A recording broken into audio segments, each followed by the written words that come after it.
Hello and welcome. My name is Simon Garb. And my name is Ruth Plum. We're both third-year students in the School of Art here at the Cooper Union, and it is our great pleasure to welcome you this evening to this historic Great Hall. Simon and I are student leaders of the Cooper Climate Coalition, which is an open body of students, faculty, and staff members who organize projects and events like the one we're gathered for tonight.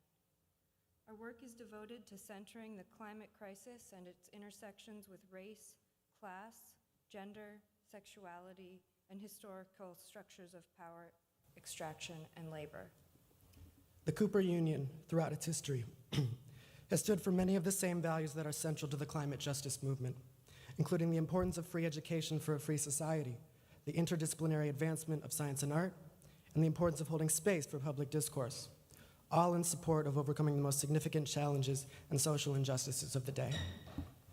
As an institution of higher education, the Cooper Union was founded on a civic mission of preparing its students to shape the world that awaits them after graduation.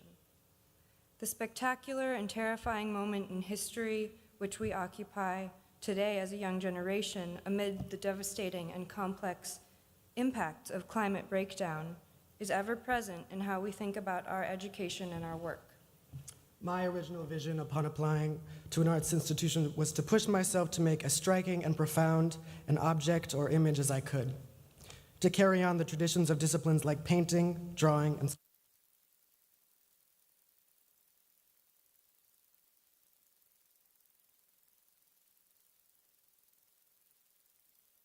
first century in the context of an unprecedented ecological crisis, and ask myself how to make that context align with my moral and political compass.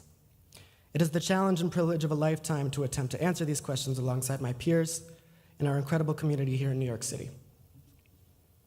The question for me as an artist has similarly evolved. In participating in an institution, not just in college, but throughout my life, in ways both apparent and invisible, how do I create an actionable correlation between art making, spiritual practice, honoring the land and the people of the land, and community building? Being a part of any institution demands that I continue to challenge my knowledge and aspire to be an active participant in change making. Conversations like these are a necessary part of this process. In that spirit, we are excited to be kicking off our 4th year of Climate Week activities at the Cooper Union, starting with tonight's panel. In past years, our Climate Week talks have tended to frame the climate crisis at the national and global levels. We are so grateful to be joined tonight by a panel who can bring their expertise to bear on important issues and impacts a little closer to home.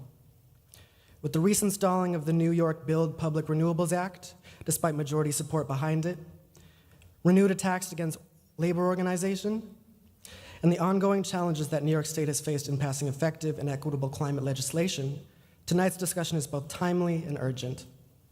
We want to thank Carrie Gillis, Kim Blanchard, and the New Republic for partnering with us and making this event possible in recognition of Cooper Climate Week. We also want to thank President Laura Sparks for supporting the work of the Climate Coalition. And we'd like to give a very special thanks to our faculty advisor, Professor Amanda Simpson, who is a constant source of support and guidance. Now, it is our great pleasure to introduce this evening's special guest, for which there is an update. Unfortunately, Dr. Genevieve Gunther let us know she is unable to take part in tonight's program, but at the last minute, the New Republic staff writer Kate Aoronoff has graciously agreed to join us tonight. Kate covers climate and energy issues and US politics.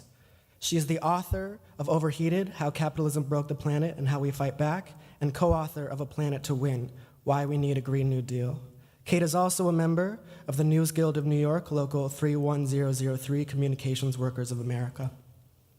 We are also delighted to welcome Assemblymember Zohran Kwame Mamdani from District 36 of the New York State Assembly in Queens. Prior to representing the neighborhoods of Astoria, Ditmars Steinway, and Astoria Heights, Assemblymember Mamdani worked as a foreclosure prevention housing counselor, helping low-income homeowners of color across Queens fight off eviction. Mamdani is the first South Asian man, the first Ugandan, and the third Muslim to ever serve in the New York State Assembly.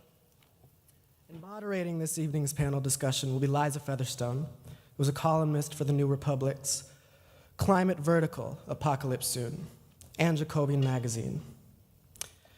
She is also a contributing writer to The Nation and teaches journalism at NYU and Columbia, and a member of the UAW, United Auto Workers Local 7902. In addition to contributing articles and essays to a wide range of publications, Featherstone is the editor of False Choices, The Faux Feminism of Hillary Rodham Clinton, and has authored several books, including Selling Women Short, The Landmark Battle for Workers' Rights at Walmart, and Divining Desire, Focus Groups and the Culture of Consultation. Thank you all once again for being here. Please join us in welcoming our panelists.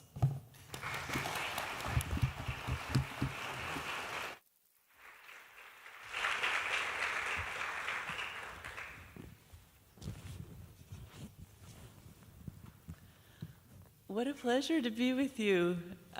We were just saying we're a little awed by the history of the Great Hall, and we're Abraham Lincoln's shoes are big shoes to fill, but we'll do our best. And thank you all for coming out on this rainy night. We're going to take a few things as givens in this discussion. The climate crisis is real. It's bad, and addressing it is a matter of great urgency. A lot of climate activism and writing that we do centers around convincing people of those three things, but I feel like you are all very intelligent and engaged in this issue already, and we don't have to convince you of those things. We're going to have a somewhat of a higher level discussion on climate politics. So the question I want to start out with for our panelists is, so given the urgency of the climate crisis and its reality and its badness, right?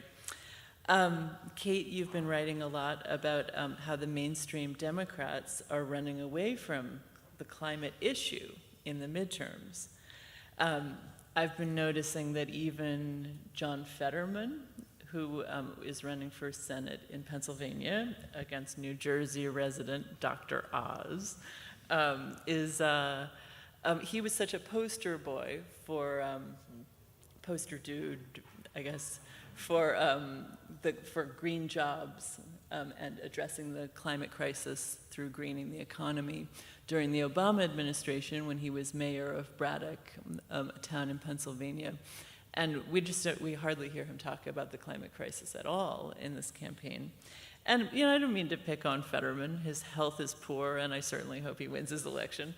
But just as an example, they're not really talking about this very much. They obviously don't think that addressing the climate crisis is popular or could be made popular.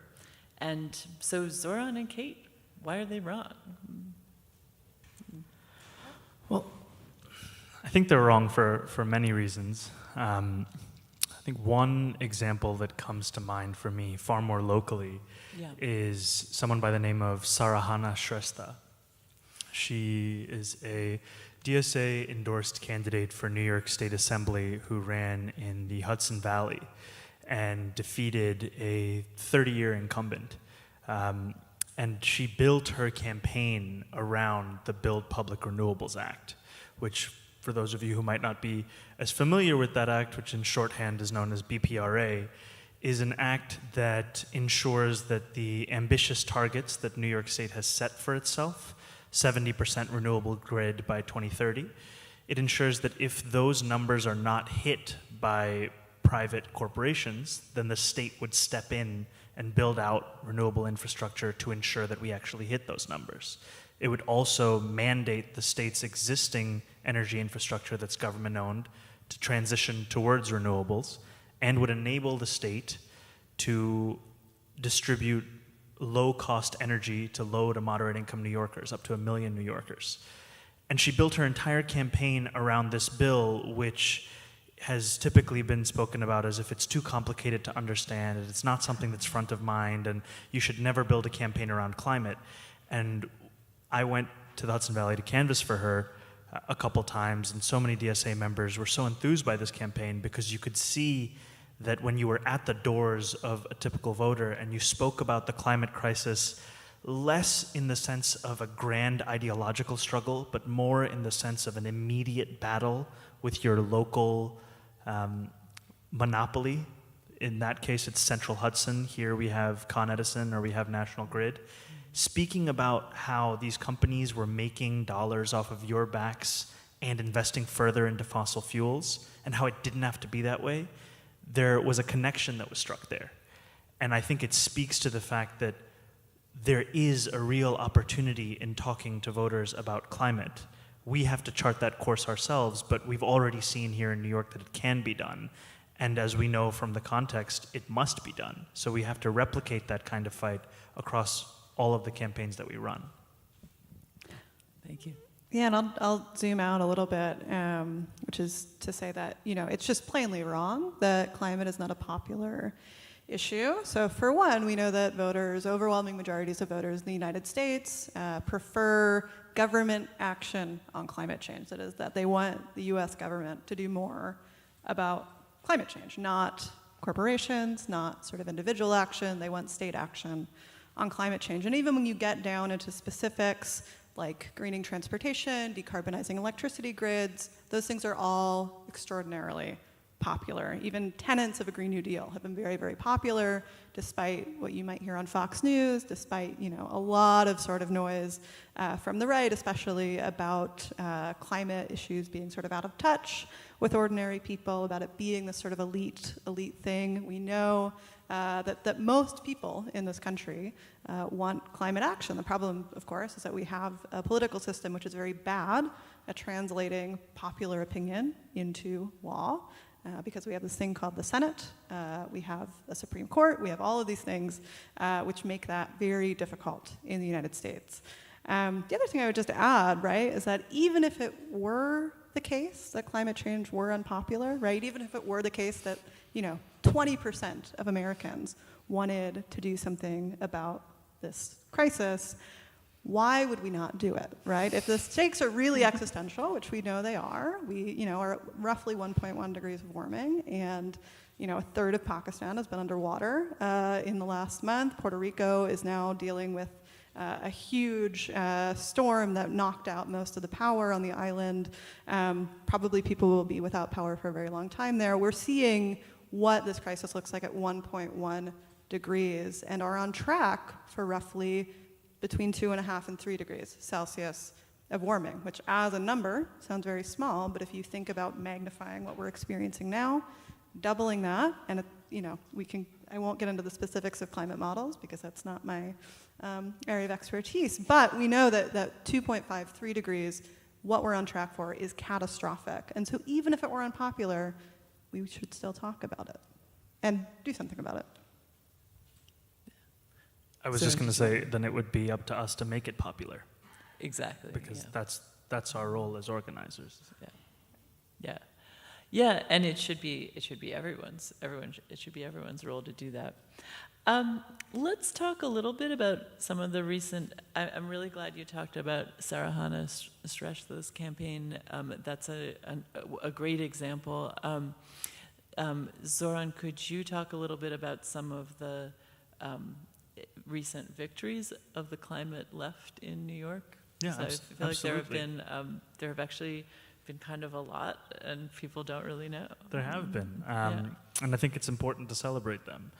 I think most especially, I think it's important for me. I represent Astoria in Queens, and we had a multi-year battle against NRG, this Texas-based energy company, the 11th largest emitter of carbon emissions in the United States, who wanted to build a frack gas power plant in our backyard. Astoria, we already have the nickname of Asthma Alley. One of my former staffers who grew up in the neighborhood would talk about how when she was at recess in middle school, kids would compare inhalers because that's how prevalent asthma was. We continue to have the worst air quality in all of Queens. And NRG wanted to close down their existing peaker plant in our neighborhood and then invest billions of dollars to create a new one that would be run fracked gas. And so we had this massive fight against them where we had rallies, where we had, press conferences, letters, op-eds, all the different kind of facets of organizing against an institution like that. And we called over 30,000 people. We sent over 7,000 postcards. We did everything that was at our fingertips. And we were told time and again that this plant is needed for the reliability of the grid. And if you defeat this proposal, you're going to get an even worse one in terms of how friendly it'll be to the environment. And it's difficult in those moments where, there are a lot of people in these fights, myself included, we have not been steeped in this for decades. And it's hard in that moment when you're coming up against people who have made their life's work on being climate researchers. They happen to be on the wrong side in terms of working for NRG, and they're telling you, here are all the technical reasons why you're wrong. And I knew for myself, I definitely had some moments where I had to just sit with that and contend with it and remember that it was in the financial interest of everyone I was speaking to make me doubt the necessity of defeating them.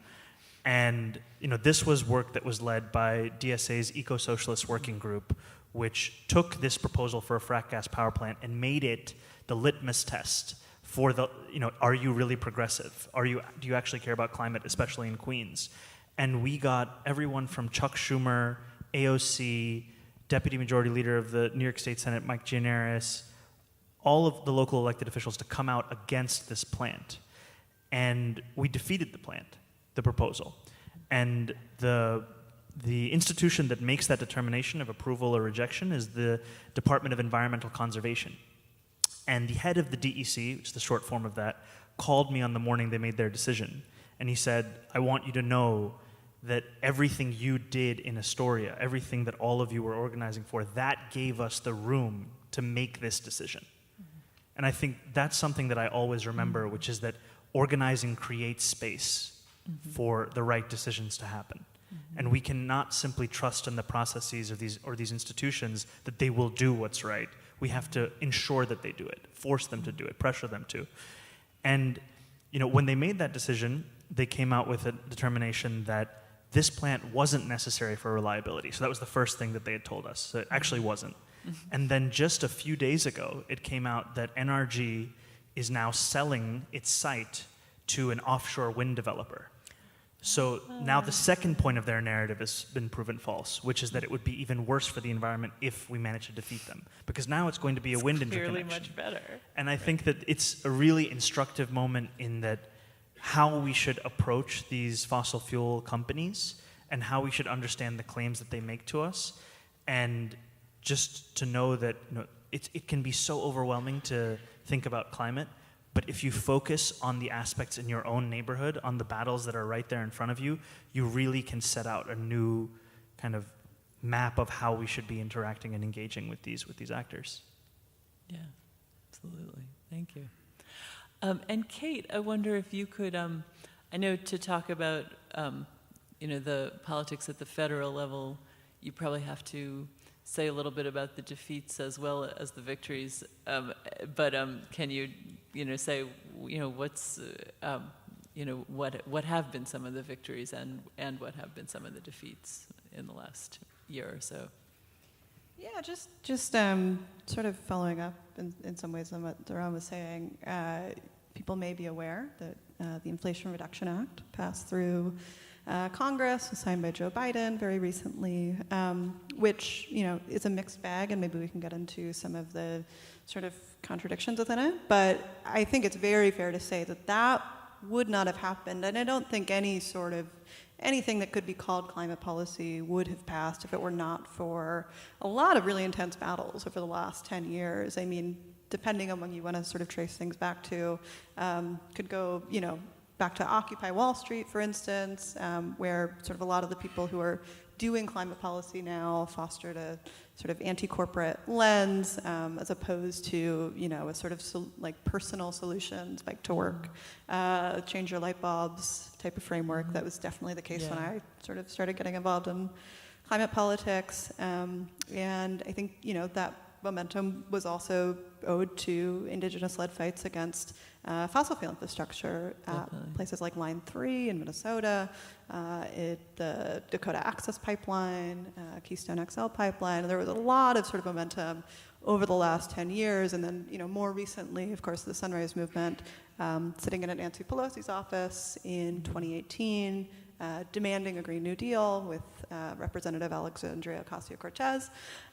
So there's all of this sort of data that feeds up to this moment, and I think what that really does, and why I think it's a good thing that the Inflation Reduction Act passed, as many criticisms as I think are really warranted against it, is that it represents a real sort of shift in the zeitgeist around what kind of elite climate policy making circles we're talking about. So for so many years, the question of federal climate policy was about what level of carbon price we would have. Would it be a tax? Would it be a cap and trade system?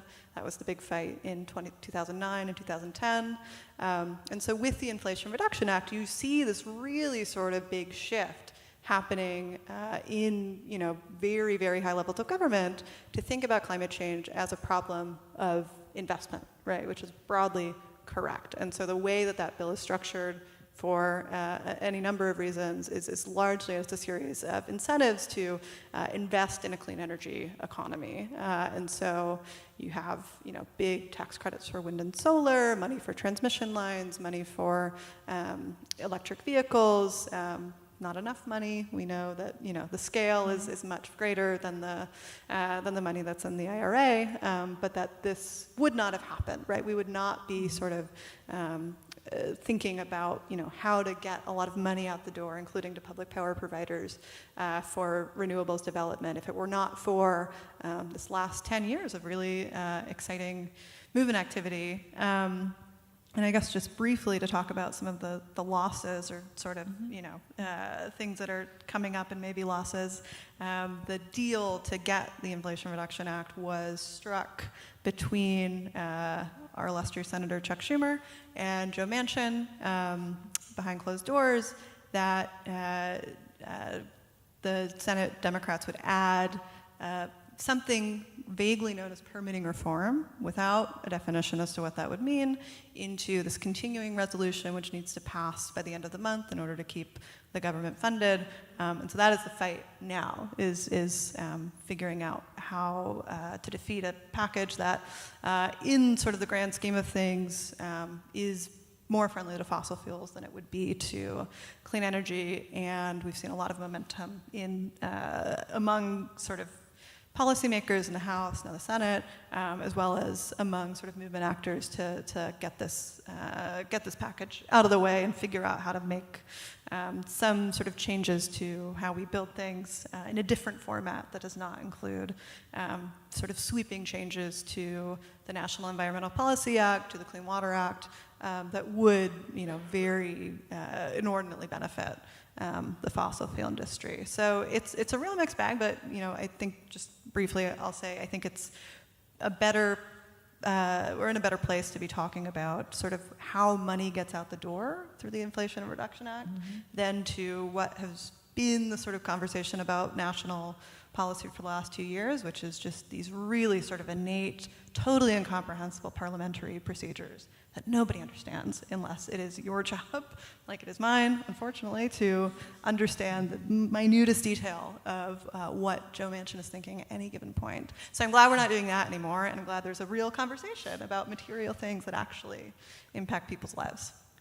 Yeah, and it really is sort of a massive shift in what we're talking about, right? I mean, a few years ago it was, when Sunrise would protest and demand things, it was like, let's have a climate conservation corps, really great ideas, but very small, right? I mean, and, now we're really debating about billions and billions of dollars, right? I mean, I feel like we're at least talking about something much closer to the scale of the problem, even if it's still so far off and so complicated by let's also help out the fossil fuel industry at the same time, because that'll be a compromise.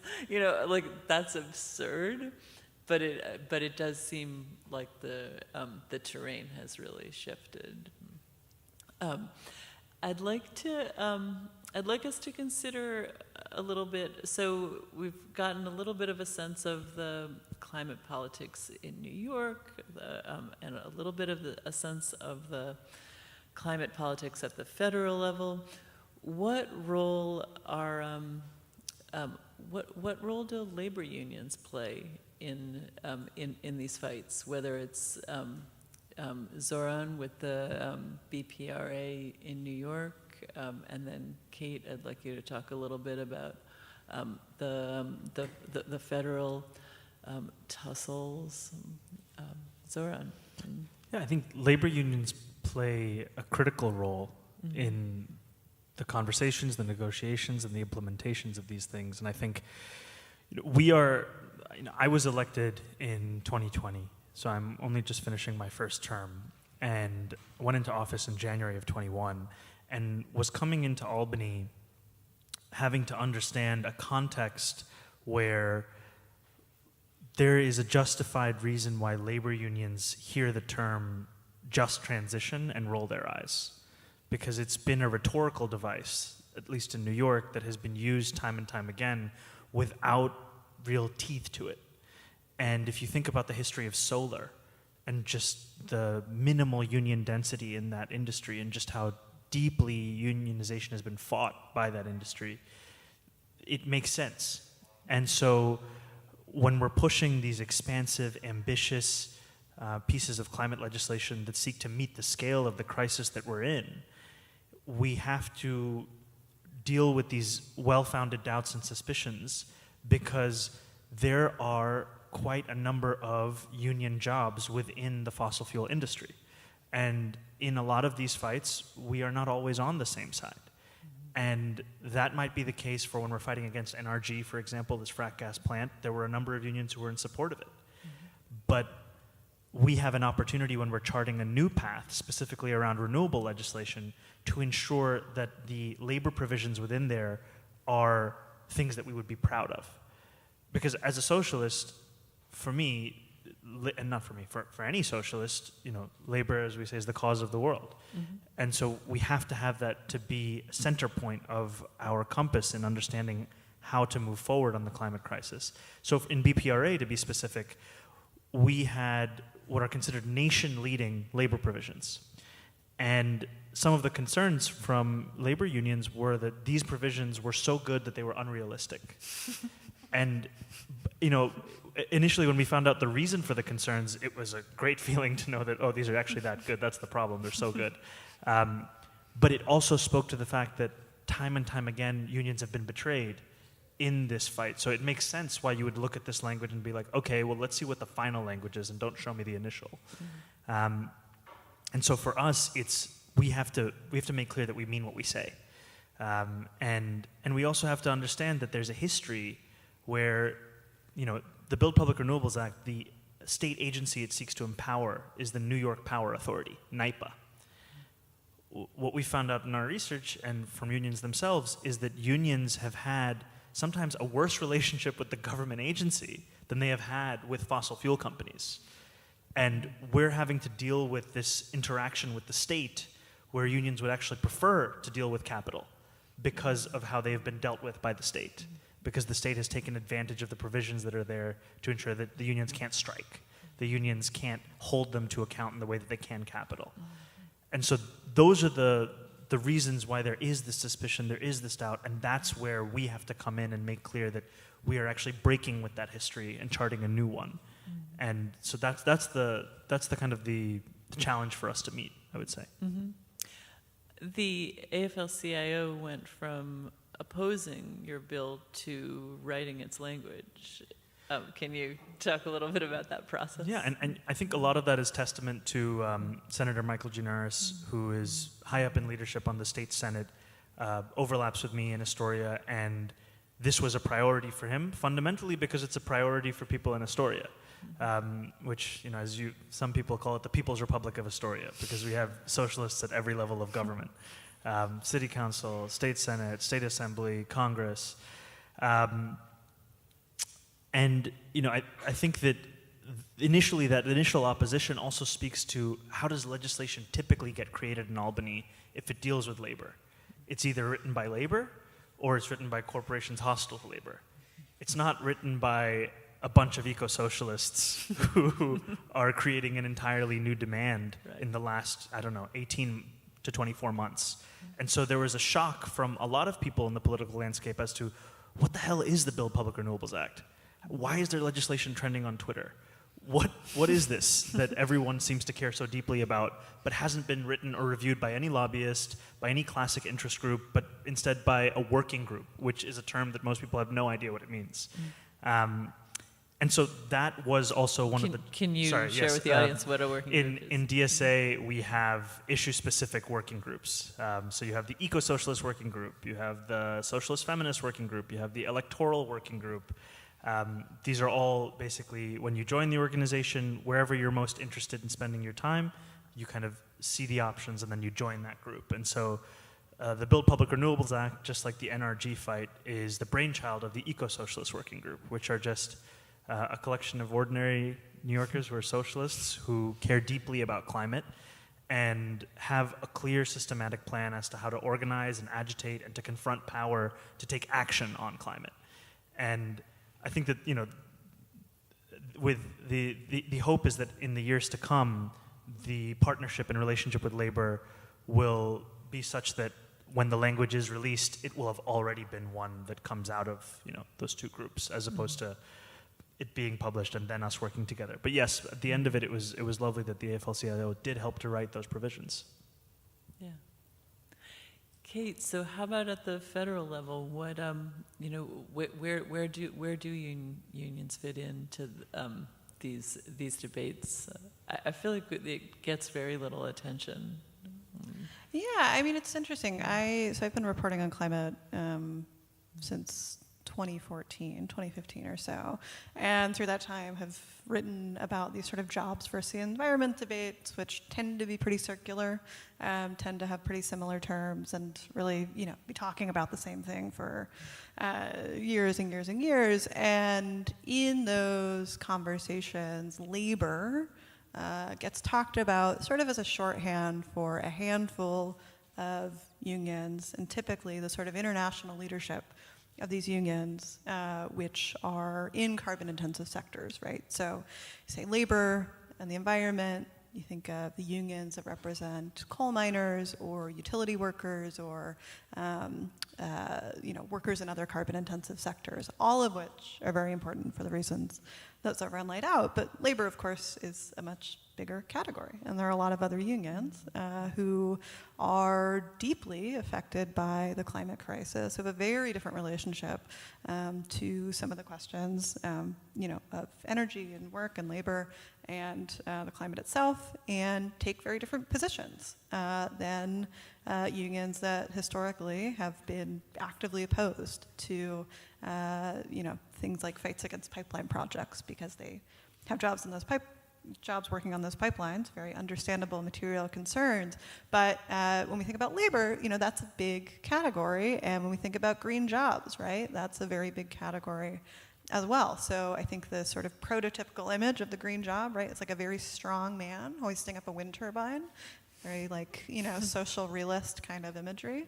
But green jobs already exist, right? And they're not just building wind turbines or putting solar panels on houses. Teaching is a green profession, right? That's low carbon work that already exists in highly unionized sectors. Nurses are low carbon workers. Those are green jobs. Heavily unionized sectors, those are very militant parts of the labor movement, right? We've seen teachers go on strike repeatedly over the last 10 years. In some cases, like in Los Angeles, for instance, the UTLA, when they went on strike, were bargaining for green space, right? Had a sort of bigger conception of what fighting for a contract looks like that went beyond only getting better workplace protections, only asking for better wages, but thinking about the fact that they're really deeply integrated into communities that are being affected by sort of the environment broadly concerned every day. And a lot of these same unions have been supportive of things like the Green New Deal. The American Federation of Teachers, right, for instance, endorsed a Green New Deal. And so I think, all that's to say that when we talk about labor, I, would encourage us to think a bit more broadly about who that means, right? And what building those coalitions can look like, because I think for a long time the strategy has been to go after the hardest nut to crack, right? To start with workers in these carbon-intensive sectors who, for very understandable reasons, are pretty freaked out by the prospect of getting rid of fossil fuels, which we know we need to do, of a just transition, which has been bandied about by any number of nonprofits who may or may not be acting in good faith, and that we can think about the coalition as trying to build maybe among more natural allies first, and then looking toward that as a way to build good faith in other parts of the labor movement, right? So moving, maybe not saying that coal workers need to be at the leadership or writing climate legislation necessarily, but maybe can be moved into a neutral position, for instance, right? Or not actively opposing some of these fights. So yeah, I think it's a very big question, and it's nice to have fights like the one in New York to ground it a little bit in reality, rather than in these big theoretical terms that that I think get sort of thrown around to talk about it. Yeah, well, but on the federal level, though, I mean, in your reporting, do you see any of the do you see any of these other sort of less the sort of less fossil fuel identified unions? I mean, do you see them playing a role in the same kind of way that Zohran described, like with the BPRA? I mean, over the last couple of years, the reconciliation process is such a weird, idiosyncratic one that it's like a little harder to trace like where particular interest groups were at certain points. And so, I mean, you had, for instance, SEIU was a part of a coalition of nonprofits who was working for, $1 trillion a year Build Back Better agenda, right? And so that is not insignificant, I don't think. So you had labor movements coming out for a much more aggressive package than we ended up getting. And so that's, I think, where it's mainly showed up, is in those sorts of fights. Yeah, absolutely. So I think a lot of people will be wondering, I mean, where some of the places where you see a big climate jobs policy, really having the full cooperation of a lot of major labor unions. We often see, like, for instance, in Illinois' big green jobs bill, and to some extent some of the federal stuff, we often see nuclear as being part of the mix, because part of the reason for that is that nuclear has historically, the jobs in the nuclear industry have been unionized and pretty good. So, people don't see like a 50-year struggle to make those good green jobs. But that's, that it's a controversial issue within the green part of the movement, right? I mean, people have a lot of reservations about that. And when we saw the closing of Indian Point recently in New York, and that wasn't really something that the climate left or climate activists really opposed. What do we think? What do we make of this? What is nuclear an issue on which the big labor should be listened to? Should the climate left be following the lead of some of these big organizations there, or are the Greens right? Is it just too dangerous, too risky. Nuclear, it's like the Palestine of the climate movement.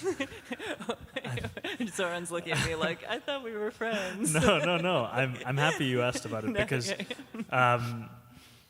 I think that it is too often this question is evaded. Right. And it's actually one that at the end of this last legislative session, I sat with my chief of staff, who's basically like my partner in all legislative issues, and we decided that this was something that we wanted to dig deeper into and focus on over the next 12 months. And so we've started the process of studying it in a more serious way, and having discussions with a lot of people who are very skeptical of nuclear and having discussions with a lot of people who are very interested in it. And the idea for me is to develop a fully, a position that I can make verbal and vocal sometime next year after going through all of these conversations. And I think that the reason we have to do that is because there are aspects of what the proponents say about nuclear that you simply have to engage with, right? Yeah. This is an industry that labor is clamoring for because of the security that it brings. Also, this is an industry that can provide, emissions-free energy at a scale that is simply unmatched in terms of what the other capacity that exists. On the other hand, you also have to deeply contend with, what are the concerns around the spills or waste management, or and then dealing with the reality of how is it that you actually then go about making this happen. And I think that it is something that you will find not only in left circles, but even in Albany, there's just an unwillingness to go in there. And so the only people who talk about nuclear in Albany are, interestingly, Republicans. They talk about it. It typically feels like they're talking about it to themselves because nobody engages with it. Wow. And then when you have private conversations with unions about renewable and just transition, there's this elephant in the room as to why aren't you dealing with this? Why aren't you, partnering on this? So I think for me, it's, because it's like energy has somehow become my beat, in terms of my politics. But I don't come from an energy background. I come from a housing background. I come from an electoral background. But then running in my district and the realities of the climate crisis in my district and then in Albany, this has become where my focus is. So I'm having to develop an understanding of this. And to me, I think it is one that we have to have a position that we actually vocalize and verbalize, because right now we just kind of skirt past it and pretend that it doesn't exist. So that's a very long way of, I guess, doing a classic politician answer of saying, we're studying the issue and we're going to get back to you. No, that's a great answer. I mean, it's great when a politician is, going to learn more and make an informed decision. I feel like we don't really hear about that much. Kate, what do you think? I agree. The only thing I think I would add to that, and I would agree, nuclear, I hate nuclear debates, which is most of why I try not to engage with them, because it's uniquely this is not a debate. Depressing. But, I think the way, especially on the sort of labor nuclear axis that gets talked about is nuclear is pro-labor, renewables are not. That solar and wind, and solar in particular, are these, ununionized sectors. Well, why is nuclear union? Why are coal jobs union? Why are there a lot of union jobs in refineries, right? Those were fought for, right? Those sectors didn't just emerge because of some, idiosyncratic material reality about the way that oil flows to become unionized sectors or pro-worker. There were militant strikes, there were fights to get good contracts, and that was the sort of standard that was established for those industries. And I think, probably we're thinking about solar and wind in similar ways. What will the standards be for jobs in wind and solar? And those, will be fights, as every unionized sector has been. Those have always been fights. And so I don't think it always makes a ton of sense to just think of, some power source as being inherently pro-labor, whereas there's a reason solar and wind aren't very pro-labor, quote unquote, because they, came of age as labor unions were being violently attacked by federal policy. And so it makes a certain amount of sense that they're not, the most union-dense parts of the economy. But I think that is sort of the fight to be had, is to make sure that these other sectors can be really, worker-friendly. Yeah, for sure. So, also want us to talk a little bit about, so I think we would all agree that, it's really important, as socialists, for building the better world that we want to see, that the labor and climate movements really have to be on the same page, fighting for the same things.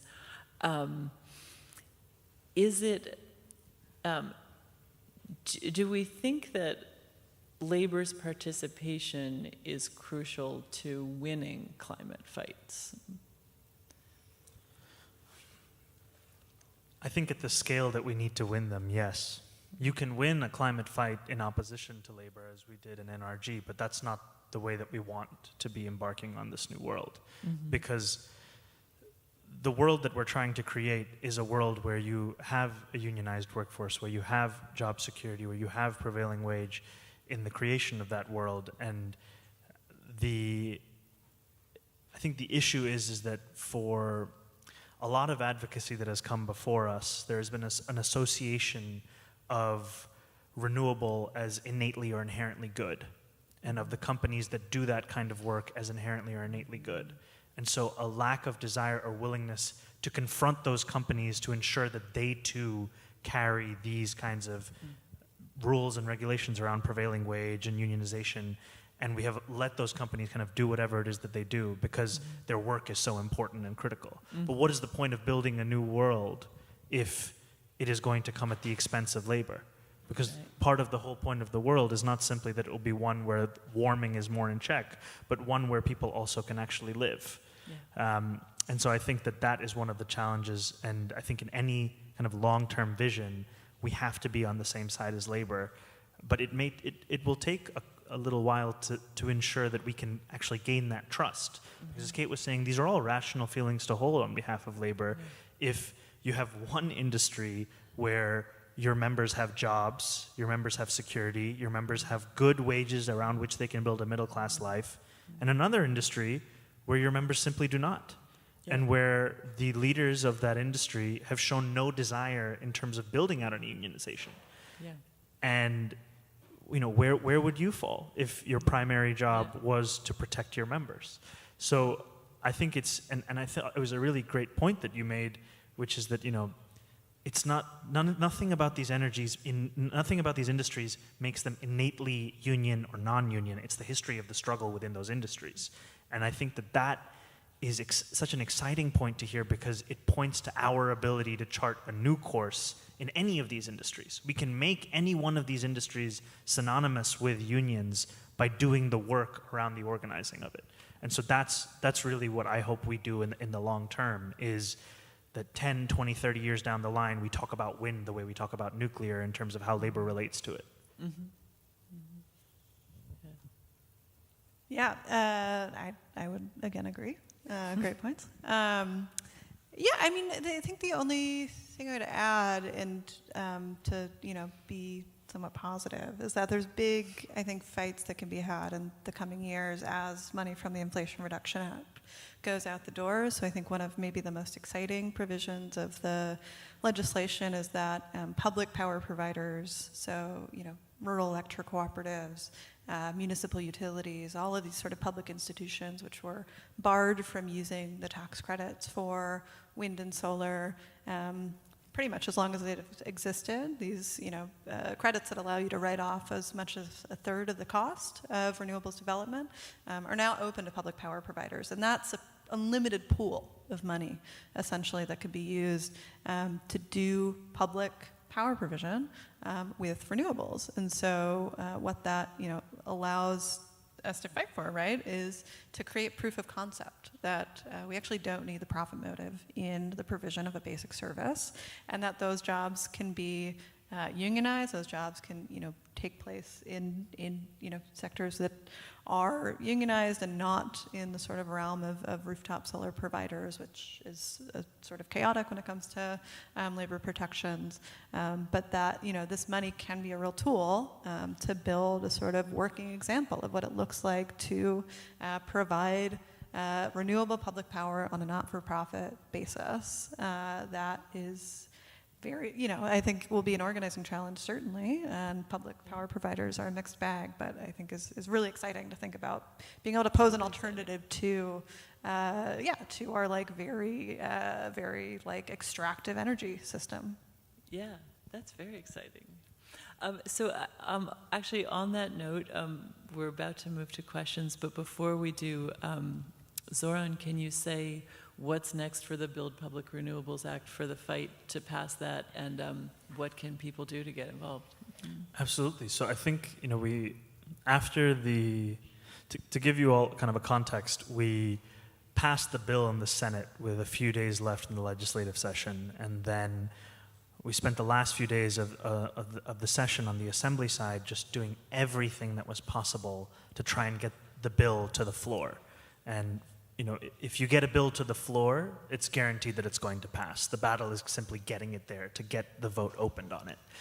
And we didn't succeed, in spite of everything that we did, in spite of the fact that we had 83 legislators who confirmed verbally, publicly, privately, combination of all of these things, that they were ready to vote for it.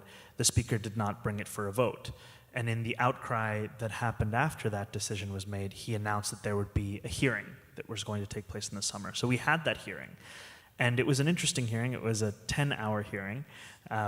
And it was one that kind of made it clear the challenges that we had in passing this bill, which is that there is a lot of private markets companies and capital who are vehemently opposed to this, because even in just saying that if a private company does not build its infrastructure, that the state will step in, these companies understand that while they may not be impacted by this law specifically, that opens up an entirely new way of thinking about the state's role in the energy system.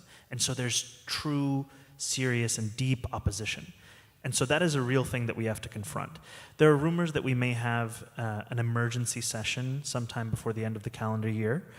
If that happens, then that's an opportunity to pass this bill on the Assembly side. If it doesn't happen, then session will begin again next January. And then we will have to start the battle again on both the Senate and the Assembly side to pass this bill. What I would say is, to anyone who's interested, there are two things.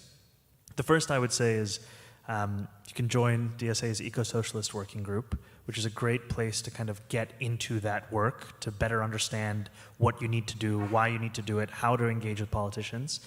The second is, if you are not interested in that kind of a connection or commitment, and this is just you want to take action on this specifically, I would say to contact your legislator. And that sounds like something that it sounds kind of trite, but you would be surprised how little contact legislators get around bills like these. Albany exists in the darkness, and so whenever there is something that is of public concern, it shocks a number of my colleagues that there are people who have opinions on bills that must pass. It even frankly shocks me when I'm back home in Astoria and someone's like, oh, the Build Public Renewables Act. I'm like, how do you know about that? I thought that was a secret in Albany about what we did. But I would say, call your legislator's office, call your assembly person, call your senator, tell them, they'll tell you, I'm a co-sponsor, because there are 62 on the assembly side. Say, well, that's all well and good, but what are you doing to get the bill to the floor? A lot of times legislators will co-sponsor legislation so that they don't have to get phone calls like that. And then on the inside, they'll be like, yeah, you might have this many co-sponsors, but we know they don't really believe in it. So then the key thing is to ask a politician, what are you doing to bring this bill to the floor? And I need to see public evidence of you doing anything for that. because that is how you ensure that even if somebody's lying to you about their support, that they're creating enough of pressure internally around this bill. So that's really, the hope, I would say, is that we pass this bill. And I think what's so exciting is that this is a really easy bill to get plugged into, to the extent that in the last few days when we were doing this, it was like the Eco-Socialist Working Group and me and a couple other electeds, like on the outside and then on the inside. And we had a Google Doc where I would update the status of an elected. And that doc eventually was basically just around on Twitter.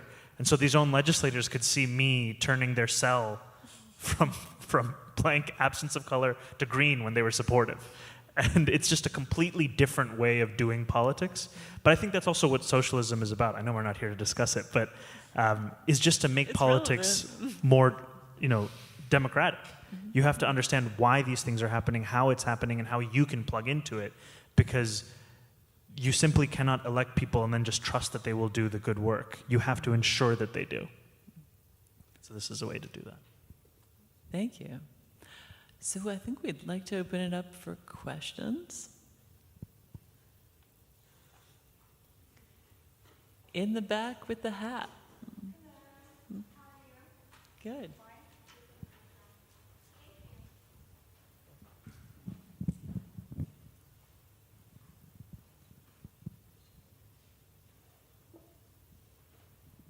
Thank you so much. My name is Margaret McEnroe, and I'm with the Midtown South Community Council. I'm doing outreach. Do combined media art. I've studied digital parametrics here at Cooper Union. And I thank you so much for addressing this. One of our concerns in Midtown South, the community has been really seeking to give voice to concerns about the construction, the Empire State Development at Penn Station and the demolition of 55 buildings for the Vornado Realty Trust plan to build 10 sky-high towers. And one thing that we've been to Albany, and my question for Liza and Zohran, please, is there doesn't seem to be enough attention to climate change and construction, especially here in Manhattan, and the demolition of 55 buildings, many of them Art Deco, landmark buildings. It's very close to home. Penn Station area is where Madison Square Garden is, and it's close to the theater district, and it's really a devastating blow to the city. And also, conventional building materials is one of the #1 causes of greenhouse gases. And the steel and production in the construction is pretty well known. And I just wondered, on a government level, there doesn't seem to be a lot of attention. Senator, we went to Albany, and the group, we have a wonderful Leila Lagasico, and we have a lot of people on our side, and there will be a court action against the city and state because approving that Empire State Development with Vornado Realty Trust is a real blow in the city, and it's also a blow to climate change. But anyway, just wanted your opinion on that. We've been to Albany, and we're seeking to raise awareness. Thank you so much. You're so welcome. Yeah, I mean, I'll just say that for my part, you've just educated me a lot on this issue. I really didn't know that much about it. And Zohran. Yeah, thank you for this question. I think that there are a number of things. One, I would say, is that New York State has a more than $200 billion annual budget. And the purview of working at the state level is that you can kind of take action on any array of issues. And so what often happens in Albany is you have politicians who have a specific lane that they kind of pay most attention to and most focus to. And outside of that lane, it really depends as to what people press them to take a position on.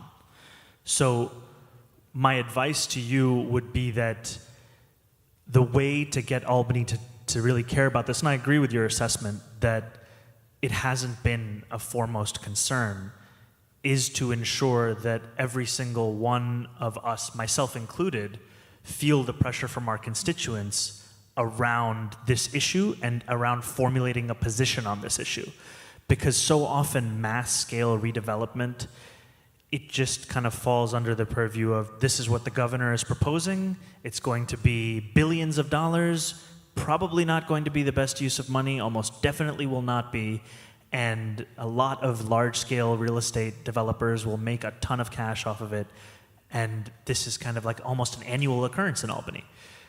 So what my kind of response to you would be is to organize and, yes, go to Albany, have meetings with electeds, but also organize a mass scale for all of those people who have those meetings. Make sure that all of them are sending a letter to each of those electeds' offices. Make sure that each one of them is calling that same office and asking about the position on it. Try and get press to write about what is the stance that these electeds are taking. If you have a Twitter, go on Twitter and tweet at the elected official and say, what is your stance on this? And I think also articulate in that struggle, what is the stance that you believe is correct in this? Is it simply rejecting this proposal, or is there an alternate vision of it? To your other point around the importance of engaging with construction when we're thinking about greenhouse gases, another site of struggle is around Local Law 97 at the New York City level. This is a law that was passed, and there's a lot of concern that Mayor Eric Adams will not actually enforce this law because the enforcement of the law will come at the fiscal expense of many of his largest supporters. And by that, I mean, large-scale real estate developers. And so this, I would say, these things are connected in ensuring that there's the enforcement of law that was really difficult to get passed at the municipal level, and there is attention being paid to what is this question about Penn Station redevelopment? Why are we greenlighting this amount of money? I mean, when I had I don't know if privilege is the right word, but the first year that I was in Albany was Governor Cuomo. Now it's Governor Hochul. One of the sadly too many consistencies between those two administrations is this focus on Penn Station and billions of dollars in redevelopment. I think generally, as socialists, we oppose large-scale subsidies to private corporations for any kind of things of this nature. But I think that even I have not spent that much time thinking about this because it simply hasn't risen to the same level of interest and engagement as so many of the other issues. Thank you. Hello.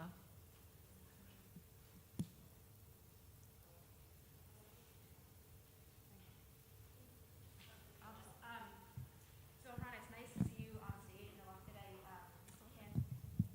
Hello? Okay. Sorry. Canvassed with you in 2018 to get Al-Yateem elected, so congrats on your position. It's great to see you up there. I was wondering if, this is for all three of you, I'm looking to get into, I'm in the nonprofit world, career-wise. I'm trying to get into more focused clean energy, sustainable focused work. I was wondering if you had any suggestions for resources, books, people, organizations that kind of helped you ground your knowledge in this, and easier to understand when it's so scientific and can be really dense to learn more about it all. First of all, that is amazing. For those of you who don't know, in 2017, Palestinian Lutheran minister Khadr Al-Yateem ran for city council, and that was the campaign that changed my life and made me think about the possibility of engaging in local politics. So it's amazing to see you. Thank you so much for having canvassed on that race. I think for me, I sound like a broken record, but really the Eco-Socialist Working Group was a massive, really help for me in better understanding the terrain of struggle around the climate. Reading Kate's work has also been really helpful, as there's a friend of mine who's a journalist named Alexander Kaufman. He's been really helpful for me in understanding what the landscape looks like globally and also across this country. I think that one of the most interesting places, if you're thinking about kind of where to go, I think, is to this question of labor and climate. And there are a lot of organizations. There's Climate Jobs, there's the Energy Trade Union Alliance, there are institutions and organizations who are trying to chart this course out. And I think that that is a really fertile ground in which to push yourself towards. I think that when I was speaking with Alex recently, he cited, I can't remember the author's name, but this article that was in the London Review of Books about the importance of reconceiving the battle in the climate crisis around PM 2.5 and reconceiving this, what is generally spoken about as like an ideological struggle, into one that people understand in terms of the diseases it gives rise to, the air quality issues, asthma, the ways in which you will feel the climate crisis in your own life and in your own neighborhood. Or might be already. Sorry? Or might already be. Experienced. And I thought that that was also, in terms of like, you know, one article and just the imprint it left on me. But I think that this is, I would love to hear where you would kind of recommend getting deeper into this and organizations and things to join. Yeah, I mean, one of my favorite things about my job is that I get to ask very smart people very dumb questions, which is how I've learned most things that I've ever learned in the last, 10, 15 years of doing this. So I think that's a sort of nice place to start, whatever you're interested in, to ask someone you might know or don't know very well to talk about it. Because people are, I find, sort of surprisingly receptive to having pretty like wide-ranging conversations about things they spend a lot of their time thinking about. If you have the appetite to read long PDFs, which I recognize not many people do, because it's sort of a freakish thing to do. I enjoy it personally. But there are a lot of sort of interesting papers being written by groups like, on the clean energy front, the Institute for Financial, it's IEFA, is the Institute for Energy Economics and Financial Analysis. Does a lot of good work around the energy system sort of broadly. The Climate and Community Project has been doing a lot of work around some of the work around BPRA, especially public power, around green transportation. There's a lot of sort of policy-oriented groups. Alex's work at HuffPost is really excellent on a lot of these things. I think on clean energy particular, David Roberts' work I tend to find pretty informative in terms of just getting a sense for how these sort of wildly complicated systems function. The grid is a very complicated beast. But yeah, I like to ask people questions, which is, I think, a good way to sort of get at exactly what you're interested in. But yeah, I think that's... Yeah. I would agree with everything they said, and I would only add that although I spend a lot of my life trying to build the left-wing media, don't overlook the mainstream media. It's pretty important, it's not just to know what they're saying, but also it's just pretty crucial information on the day-to-day. Like, read the New York Times, read the Wall Street Journal, read the Financial Times, the Bloomberg Business Week, and there is really a lot of important climate information in those outlets as well.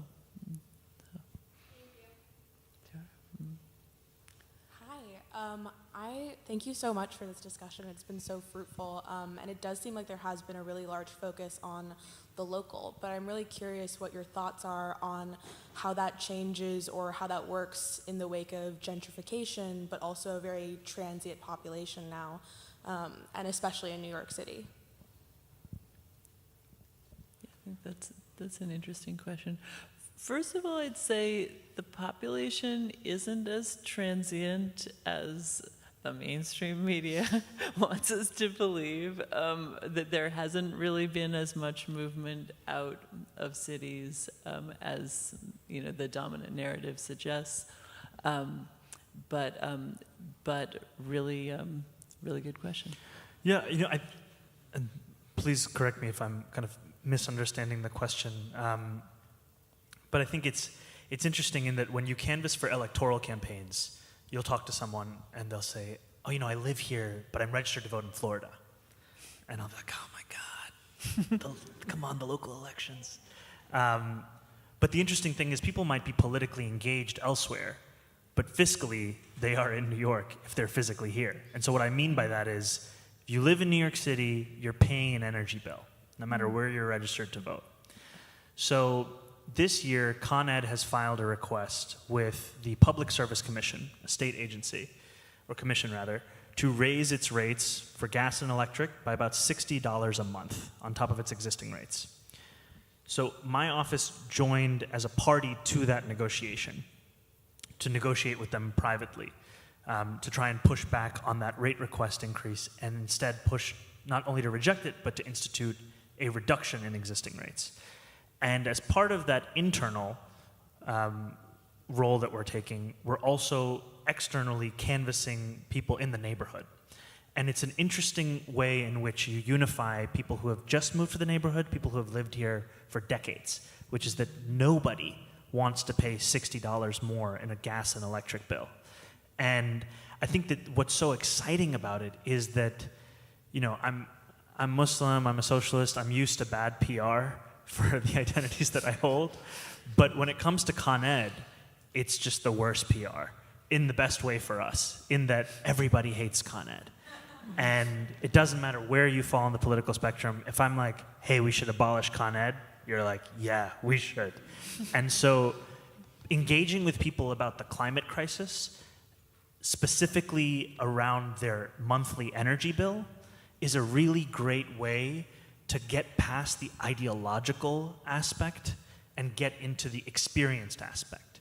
Because when you're talking about it ideologically, you're having to deal with their intermediaries as to how they are processing or hearing about the climate crisis, their news media, whatever it may be, versus if it's how you experience it, the intermediary is then, whether it's Fox News or MSNBC, is now replaced by Con Ed. And all of a sudden, it's a much clearer reaction. And then if you talk about the fact that this rate increase is to pay for fossil fuel infrastructure, it changes kind of how fruitful of a conversation it can be. So I think that there is definitely difficulties in speaking to residents who are recent or residents who are long-term, in that they may have different opinions about aspects of the political struggle on this issue. But when you break it into your energy bill or air quality or things that everyone has to experience equally, I think that it really provides us with a really interesting place to go. And one of the most exciting things for me is that we have to transform the procedural into the political, right? This is a process that is taking place that most New Yorkers have no idea about. Most New Yorkers have no idea that Con Ed asks the state for the approval to raise your rates. Most people don't know that. And now I get to go door to door with a palm card that says, do you want to pay $60 more in your energy bill? Con Ed wants you to. Here's how you can stop it. The same thing about NRG. It was previously an internal state process where the company petitioned the State Department of Environmental Conservation for a permit to build a new power plant. Most people would have no idea that's happening. And then this working group transformed that kind of inside baseball process into a public litmus test. And I think we have to do that time and again, because part of how we got here is people relying on process to save us, but the only thing that will save us is building power and dismantling these processes which have fundamentally time and again been built to get these kinds of results. Thank you for that question.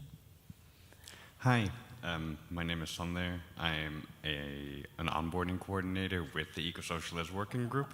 All and right. I promise that this is not coordinated in any way. But thank you Zohran for hyping us repeatedly.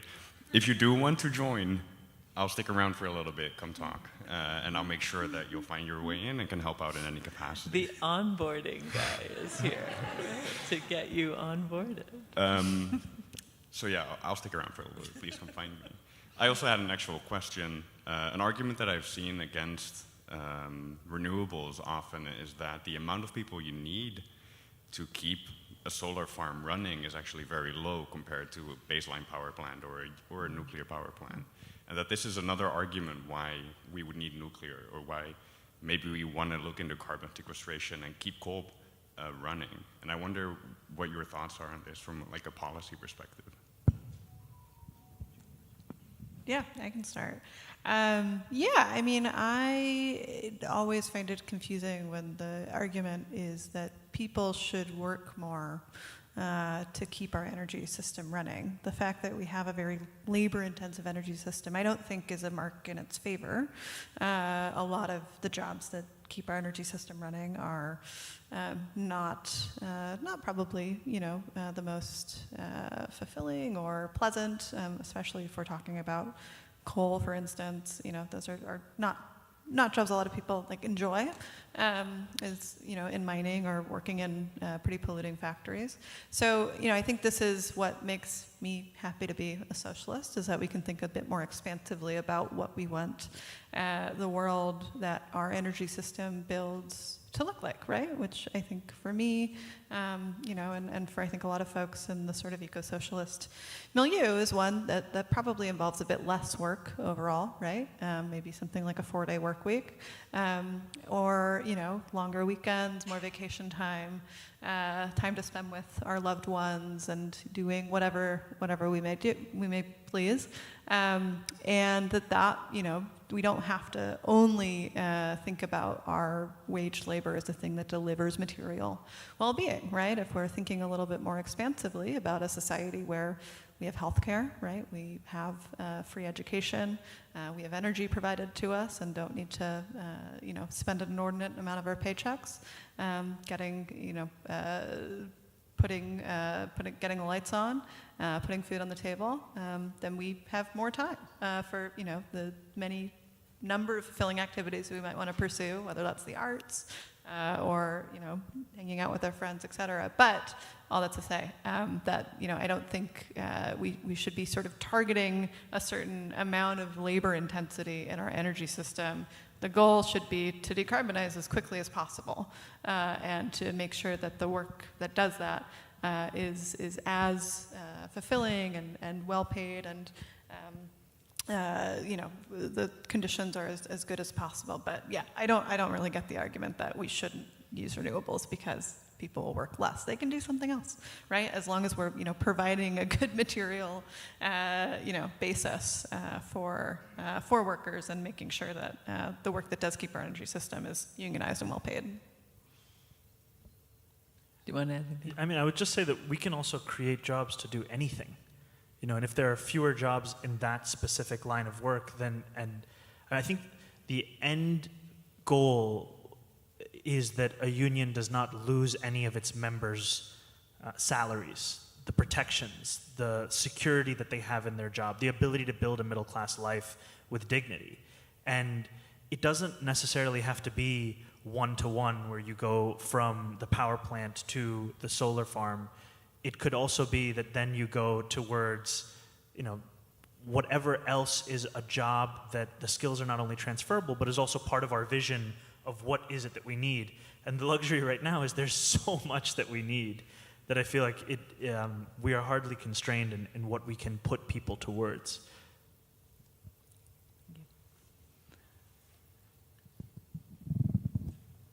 Right. Hi, can you hear me? Yeah. All right. I'm Alex. I also have a twofold intervention, kind of. I just wanted to jump back first on what someone asked earlier about how we can educate ourselves when the science is so complicated.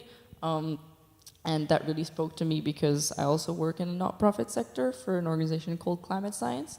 And if you don't have any scientific background, and this speaks for you or anyone in this room, and you really want to understand climate change, I would highly recommend that you check us out, because there's a lot of courses, a lot of quizzes, school resources that explain everything you need to know to understand how we solve climate change completely for free. So that's the first thing. Fantastic, thank you. And then secondly, I do have a question, because I think another issue on top of the education part is communications. Fossil fuel companies being very, very good at marketing and climate workers not so much. How do you think specifically maybe policymakers can be better communicators to involve more people into, well, calling their legislators and being aware of the laws that affect them? So, yeah. Yeah, it's a great question. I do think policymakers can be a lot better communicators. I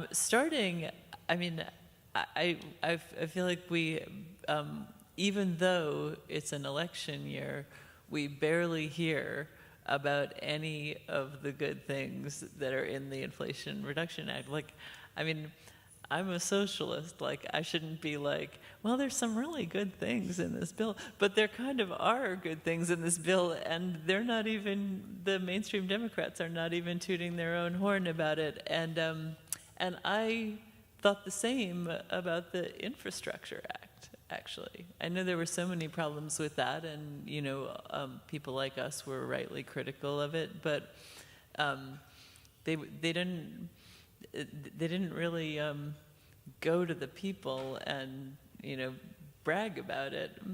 And, you know, and I feel like there's just sort of a, I think in many ways, sometimes people like me who work in the media think that communication is all about telling a story, but a lot of it is just a fundamental lack of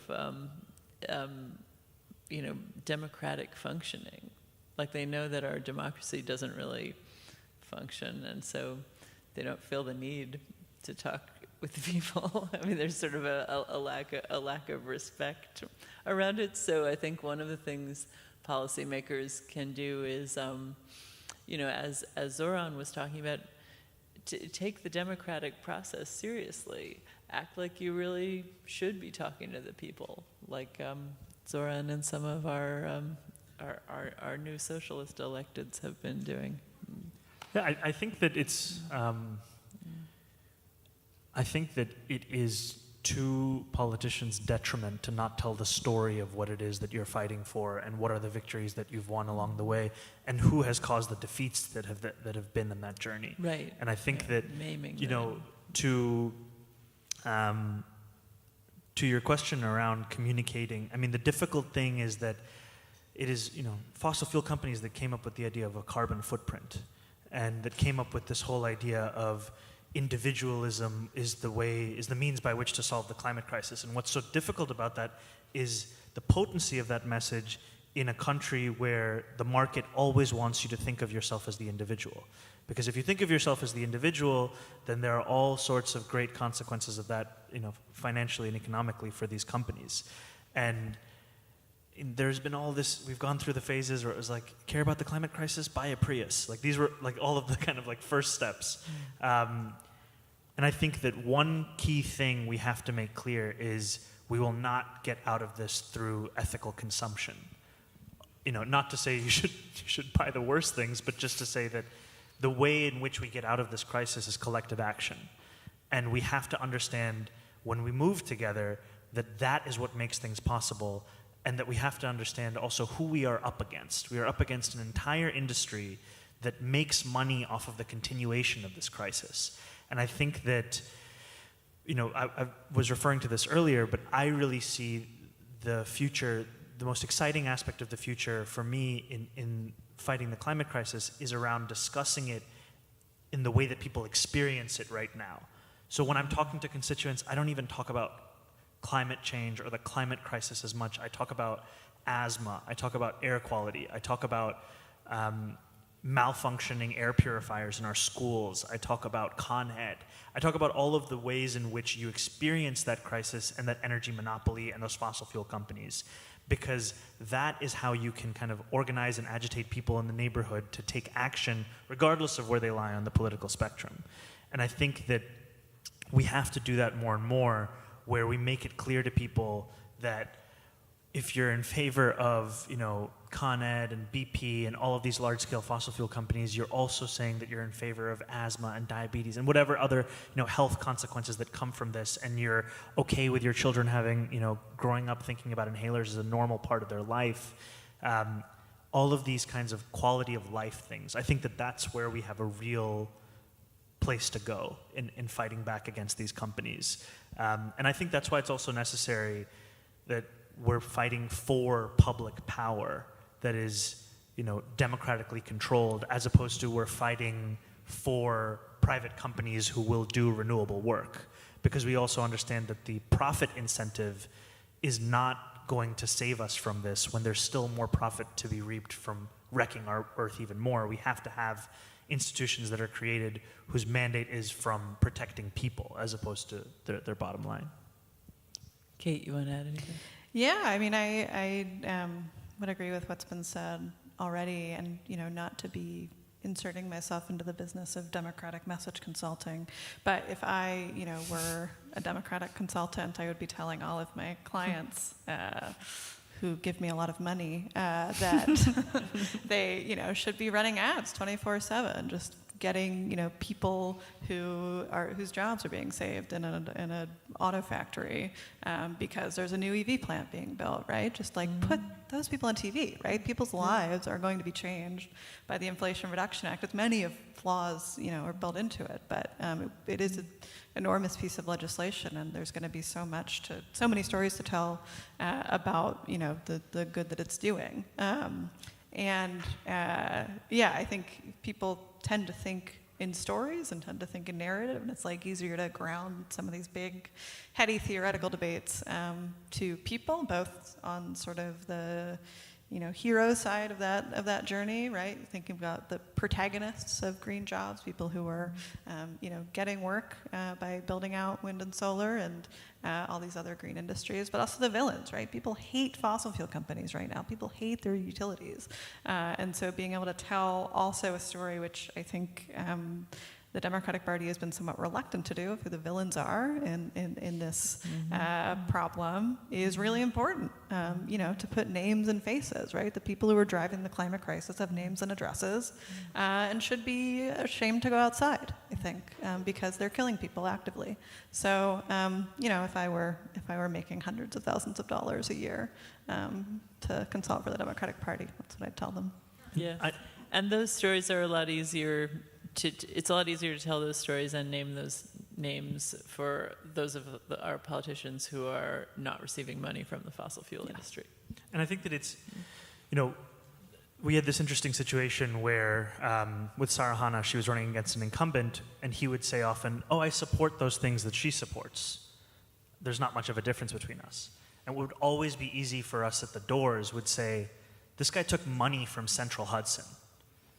Right? This guy took money from the same utility company that we are trying to hold accountable, and that he says he wants to hold accountable."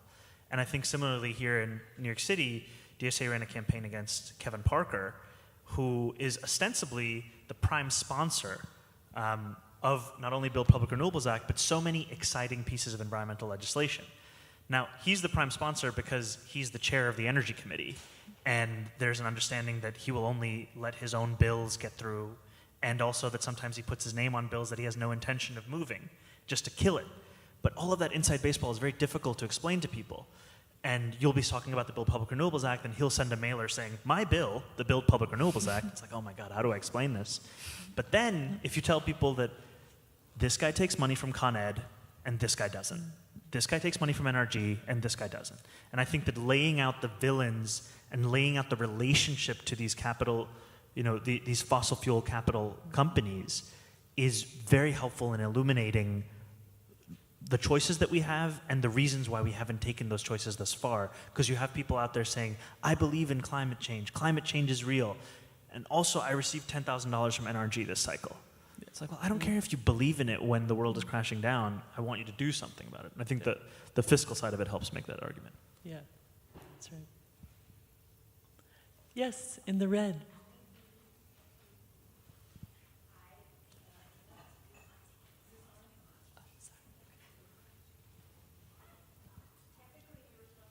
Is it on? Oh, yep. Quickly, we all went through Hurricane Sandy here in Manhattan, and there was a new project on the east side against the Hudson River that was hotly debated. It was controversial, and at the end of the day, it only raised the east side up 8 feet, which to me, common sense says that's not going to be enough. So I wanted to hear your opinions about this east side development, and also, it's the East River actually, also the congestion pricing. Do you think there's any way to prevent that from going through? Yes, so this is our last question because we're actually out of time. Yeah, Zohran, any opinions? So I'm not as familiar with the East Side Resiliency Project, except knowing that it became a topic of debate in the New York 10 congressional race. I can just kind of speaking to it, I think that there is a real need for New York City and New York State to embark on a massive infrastructure project, because we are no better prepared now than we were, for example, last year when Ida hit. I had so many of my constituents' lives were ruined by that storm through no fault of their own. One of my constituents was a building super whose entire apartment was fully flooded. He lost everything. And he was home that day, and he came out, and some New York City buildings, you have the first door that you get into, you kind of unlock, and then you have the second door that you get into. And he found one of his tenants was in the middle of those two doors as the water was rising. And she couldn't get out. And the water had gotten up to her throat, and she thought that she was going to die. And he broke the glass and saved her life. And we've been working with him for close to a year now, more than a year. It's been a year since Ida. And I can't look him in the eyes and say that the infrastructure has improved such that that won't happen again. And part of the reason is because people don't, there's not an interest, I can say with this current mayor, in governing, period. But there's also not an interest in taking action in these kinds of ways of, we need mass scale investment in bioswales. We need mass scale investment in storm resiliency. And we're trying to do it, but fundamentally our sewer system is simply unprepared for the level of rainfall that occurs today. And then, when you sue the city, the legal parameters are such that the city can't be held responsible for extraordinary rainfall. But with climate crisis, that amount has changed over the years, and we haven't done enough. To congestion pricing, I'm sorry to say that I have to disappoint you in that I'm in favor of congestion pricing. I do hold an exception in there for taxi drivers because I believe that this is their livelihood, and they've already been kind of pressed their back against the wall to make a fair living by the state through the addition of tolls over the years, and I don't think that there should be an addition of another toll on there. But I do broadly support congestion pricing as a means by which to reduce car traffic in our city, and also raise revenue for MTA's capital projects. And kind of going back to the earlier discussion, I think that all of those things together will also improve our air quality and so much of the ways in which we live our lives in New York City. But I know that that's probably not where you stand, and I'm sorry for that. Kate? I'm going to plead my my position as a national reporter who only occasionally gets to delve into local issues. Well, that's why I asked Zohran first, but since you live here, I thought you might have like New Yorkers. I have nothing New Yorkers are big on that. opinions. Well, thank you all for coming out. It's really been a pleasure to be with you, and thanks for listening and for the great questions.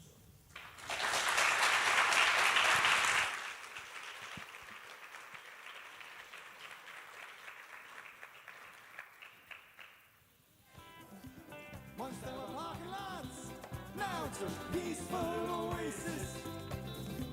You got it, this was a Pizza Hut.